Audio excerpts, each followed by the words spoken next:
Hey, what's going on out there, Spotlight Faithful? It's your main man, Tommy, on the spot. Hope everyone is doing well today. This is actually our second video, our second football drive of the day. If you're not too sure what the football drive is, I'll tell you right now. The football drive is a car vlog. Normally I'm on the road. Today I'm actually on lunch. Normally I'm on the road and talking to you guys about all things NFL.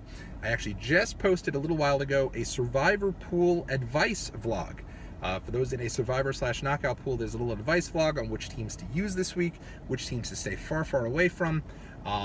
And this particular little piece here is going to be your NFL Week 2 NFL picks, football picks against the spread. Looking at the top 6 picks against the spread. We had some pretty cool... last week went 5-2. Unfortunately, we weren't able to get our videos up. And really, one of those two was the Giants. And I never would have thrown the Giants down at +4 with Odell Beckham on the sidelines. That was a game-time decision. So hopefully, if you were on the fence, you didn't touch that game till the last minute, you threw some cash down on the Cowboys. That was one of our losses last week. The Texans was the other. They had injuries, a whole bunch of them. Not to say that's an excuse, but hopefully we'll be able to bounce back. Hopefully we'll be able to do a lot better. Well, I mean, 5-2. You can't really complain.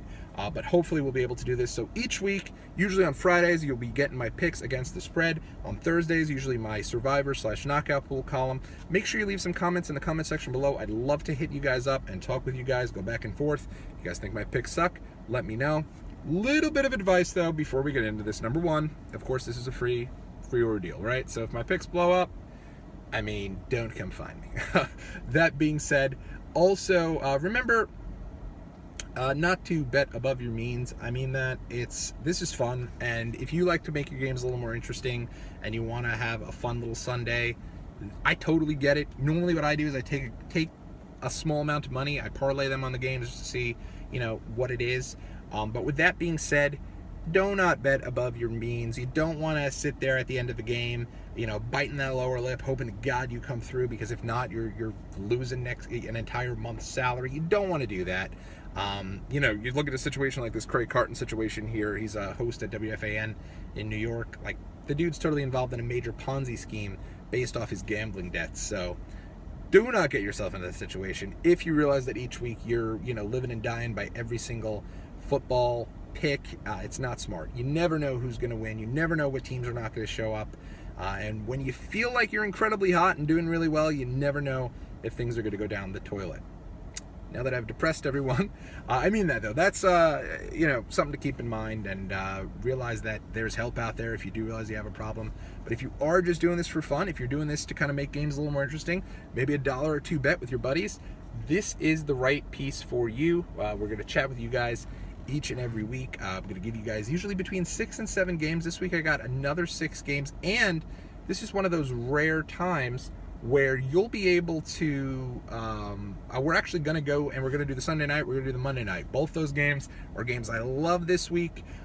It's a tough week, though. Remember that. It's still week number 2. A lot of teams show up. A lot of teams, they know their back is against the wall and they have to bring it. Or you're going to start 0-2. You're going to be the Cincinnati Bengals. Your season's going to be donezo.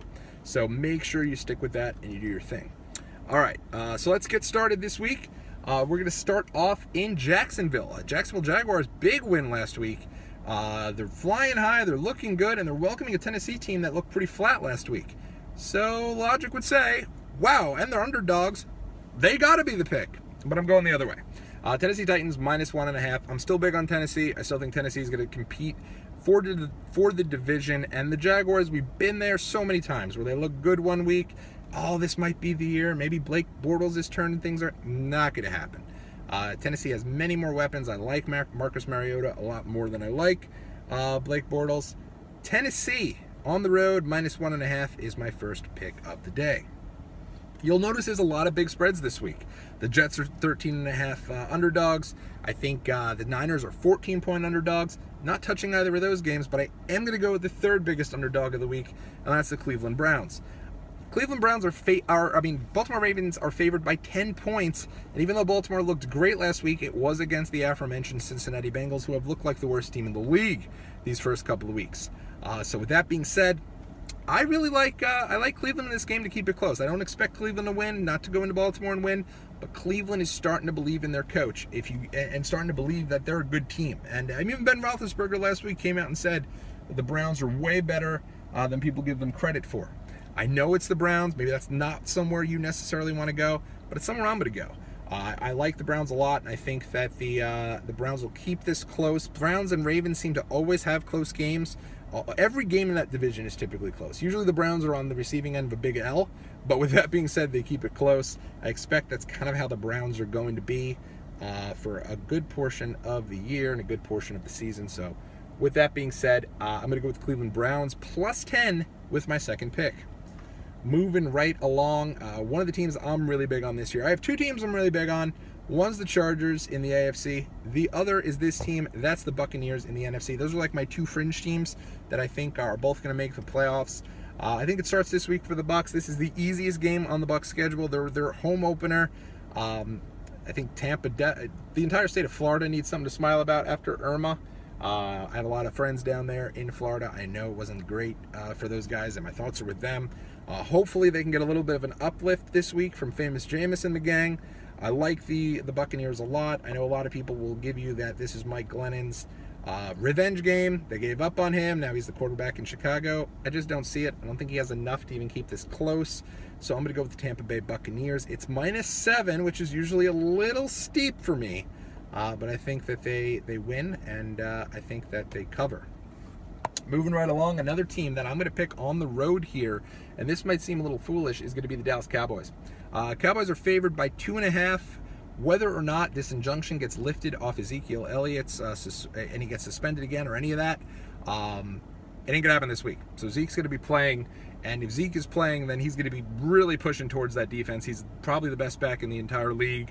I like what the Cowboys can do. Their offensive line is strong and can go against that Denver defense. And I just do not believe in Trevor Siemian. I'm sorry. I have never been a fan of the guy. I wasn't impressed last week. The Chargers are the type of team that have the talent to compete with anybody, and they find a way to shoot themselves in the foot one way or another. Not to take anything away from Denver's victory, but that was really close. And if they didn't call that timeout, we were going to overtime. And then I think the Chargers would have won that game. Cowboys are way better than the Chargers. They don't find ways to lose games. They find ways to win them. I like the Cowboys at Mile High. Hold your breath. But I like the Cowboys -2.5. As I said, it's a tough week. That's probably the toughest of the choices for me, but I do like the Cowboys -2.5. Moving right along onto the Sunday night game. This game is a good one. This game I'm pumped for. It's going to be Green Bay heading into Atlanta.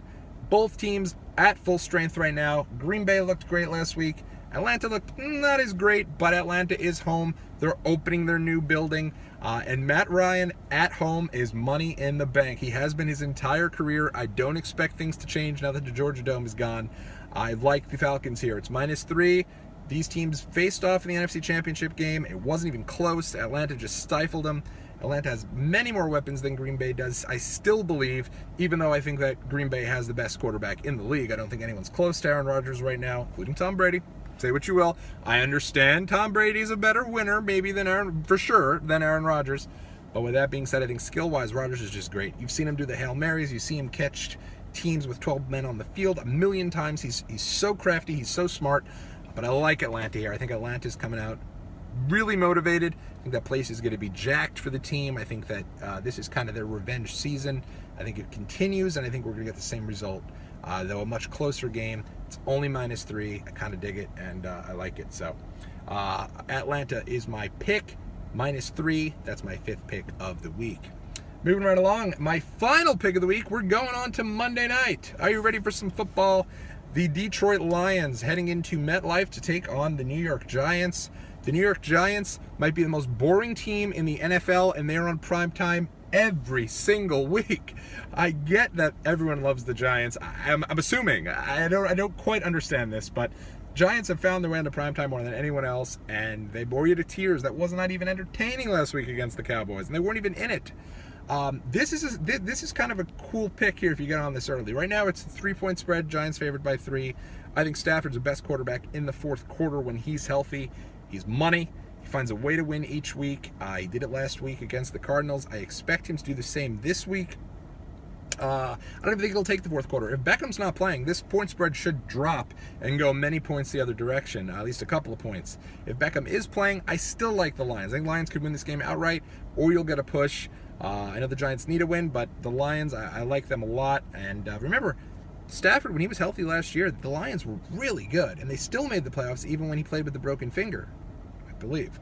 Or they were close. But in any event, I like the Lions this week. That is my sixth pick. So, to recap, Tennessee minus 1.5. I like the Cleveland Browns to keep it close, plus 10. I like the Tampa Bay Buccaneers minus 7 at home. And I like the Dallas Cowboys minus 2.5 in Denver. The Sunday night big colossal showdown, I like Atlanta minus 3. And I like the Detroit Lions plus 3. Might even be plus 3.5 right now. If it's over 3, jump on that quick, because I don't think that'll stay that way, even if Beckham is playing. So that's going to do it for me this week.